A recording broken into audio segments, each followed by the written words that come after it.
ಒಂದಾಗ್ತಿರಲ್ಲಿ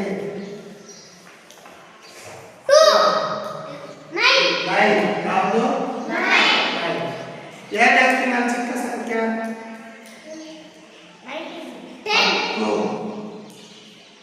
ದೊಡ್ಡ ಸಂಖ್ಯೆ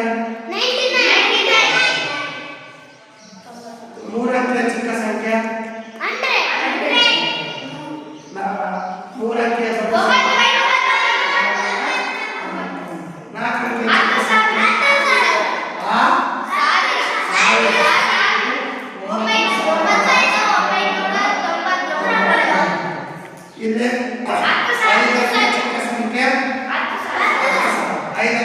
ಸಂಖ್ಯೆ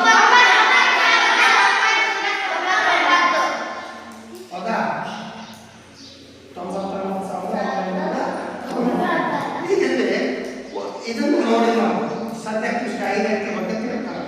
ಈಗ ಐದಕ್ಕೆ ಬಗ್ಗೆ ತಿಳ್ಕೊಂಡಾಗ ನಿಮ್ಗೆ ಇಲ್ಲಿ ಇನ್ನೊಂದು ಗೊತ್ತಾಗುತ್ತೆ. ಏನು? ದೊಡ್ಡ ಸಂಖ್ಯೆಗೆ ಒಂದನ್ನು ಸೇರಿಸಿದಾಗ ಏನು ಸಿಗುತ್ತೆ? ಇದು ಕನಿಷ್ಠ ಸಂಖ್ಯೆ ಅನ್ಕೊಂಡ್ರೆ ಇದು ಗರಿಷ್ಠ ಸಂಖ್ಯೆ ಅನ್ಕೊಂಡ್ರೆ ಒಂದಂಕಿಯ ಕನಿಷ್ಠ ಸಂಖ್ಯೆ ಒಂದಂಕಿಯ ಗರಿಷ್ಠ ಸಂಖ್ಯೆ. ಗರಿಷ್ಠ ಸಂಖ್ಯೆಗೆ ಒಂದನ್ನು ಸೇರಿಸಿದಾಗ ಏನು ಸಿಗುತ್ತೆ? ಪ್ರಶ್ನೆ ಕೇಳೋದು. ಒಂದಂಕಿಯ ಗರಿಷ್ಠ ಸಂಖ್ಯೆಗೆ ಒಂದನ್ನು ಸೇರಿಸಿದಾಗ ಏನು ಸಿಗುತ್ತೆ? ಇದಕ್ಕೆ ಒಂದು ಸೇರಿಸಿದಾಗ ಏನು ಸಿಕ್ತು? ಏನಾಯ್ತು?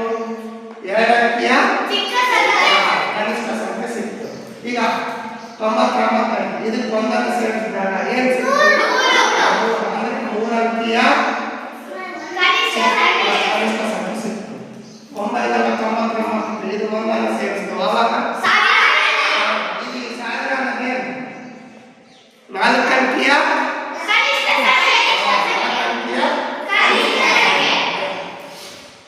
ಈಗ ಇದು 1000 ಹೌದಾ? 9,999 ಒಂದನ್ನು ಸೇರಿಸಿತು. ಅವಾಗ 10,000 ಏನು? ಐದಂಕಿಯ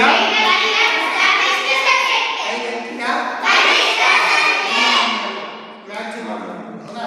ಈಗ 99,999 ಒಂದನ್ನು ಸೇರಿಸಿದ್ರೆ ಅವಾಗ ಏನಾಯ್ತದು?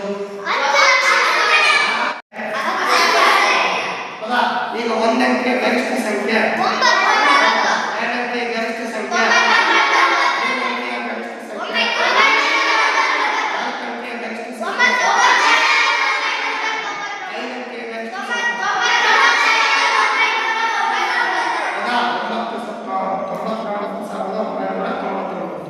ಇಲ್ಲಿ ಇಷ್ಟು ತಿಳ್ಕೊಂಡು ಮೊರಾರ್ಜಿಯೊಳಗೆ ಏನು ಪ್ರಶ್ನೆ ಕೇಳ್ತಾರಪ್ಪ ಅಂತಂದ್ರೆ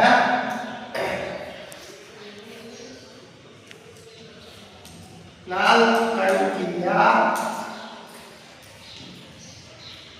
ಗರಿಷ್ಠ ಸಂಖ್ಯೆಗೆ ನಾಲ್ಕಂಕಿಯ ಗರಿಷ್ಠ ಸಂಖ್ಯೆಗೆ ಮೂರಂಕಿಯ ಕನಿಷ್ಠ ಸಂಖ್ಯೆಯನ್ನು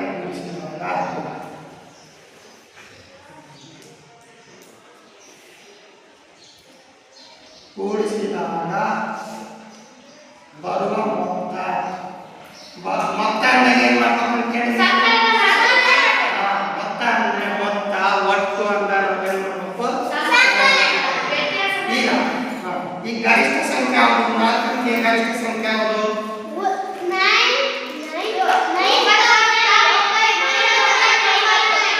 ಅದಕ್ಕೆ ಏನ್ ಮಾಡ್ಬೇಕು ಕೇಳೋಣ. ಮೂರಂಕಿ ಯಾವ ಚಿಕ್ಕ ಸಂಖ್ಯೆ? ಹೌದಾ? ಎಲ್ಲಿಂದ ಕೇಳಬೇಕು? ಬಿಡಿ ಸ್ಥಾನದಿಂದ ಕೇಳಬೇಕು. ಹೌದಾ? ಈಗ 9ಕ್ಕೆ 9 9ಕ್ಕೆ 9 9 1 10 ಬರೀಬೇಕು. ಅದಕ್ಕೆ 0 ಎಲ್ಲ ಬರೀಬೇಕು. ಇದು 9 1 ಸೊ ಇದು ಈ ಒಂದು ಪ್ರಶ್ನೆಯನ್ನು ಕೊಡ್ತಾರೆ. Option A 10,000, option B 11,000, option C 10,099, option D ಯಾವುದು? Option C. ಹೌದಾ? ಈ ಪ್ರಶ್ನೆಯನ್ನು ಕೇಳ್ತಾನೆ. ಇನ್ನು ಅಂದಾಜು ಸಾಮೀಪ್ಯದಲ್ಲಿ ತಿಳ್ಕೊಳ್ಳೋಣ. ಇಲ್ಲಿ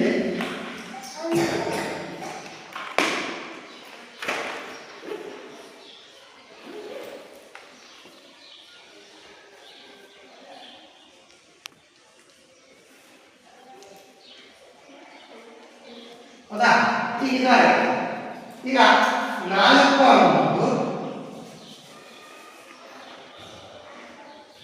ಅನ್ನೋದು 1 ಸಮೀಪ ಆಗುತ್ತೋ 10 ಸಮೀಪ ಆಗುತ್ತೋ? ಸಮೀಪ ಆಗುತ್ತೆ. ಈಗ 8 ಅನ್ನೋದು 1 ಸಮೀಪ ಆಗುತ್ತೋ 10 ಸಮೀಪ ಹೌದಾ? ಇದನ್ನ ನಾವು ಏನಂತ ಕರಿತೀವಿ? ಸಾಮೀಪ್ಯ ಬೆಲೆ ಕಂಡುಹಿಡಿಯೋದು ಅಂತ ಕರಿತೀವಿ. ಅರ್ಥ ಆಗ್ತಿದೆಯಲ್ಲ? ಈಗ 5 ಒಳಗೆ ಏನು ಬರ್ತಾವಲ್ಲ 10ಕ್ಕೆ ಸಾಮೀಪ್ಯ ಆಗ್ತಾವ. ಅರ್ಥ ಆಗ್ತದಲ್ಲ? 5 ಏನಿರ್ತಾವಲ್ಲ 5 ಒಳಗೆ ಬರ್ತಕ್ಕಂಥವೆಲ್ಲ 10ಕ್ಕೆ ಸಾಮೀಪ್ಯ ಆಗ್ತಾವ. 5 ಹಿಂದ್ಗಡೆ ಬರುವಂಥವು ಅರ್ಥ ಆಗ್ತಿದೆ. ಈಗ ಉದಾಹರಣೆ ನೋಡೋದಾದ್ರೆ 10, 11, 12, 13, 14, 15, 19, 20 ಹೌದಾ? ಈಗ 13 ಯಾವಕ್ಕೆ ಸಾಮೀಪ್ಯ ಆಗುತ್ತೆ?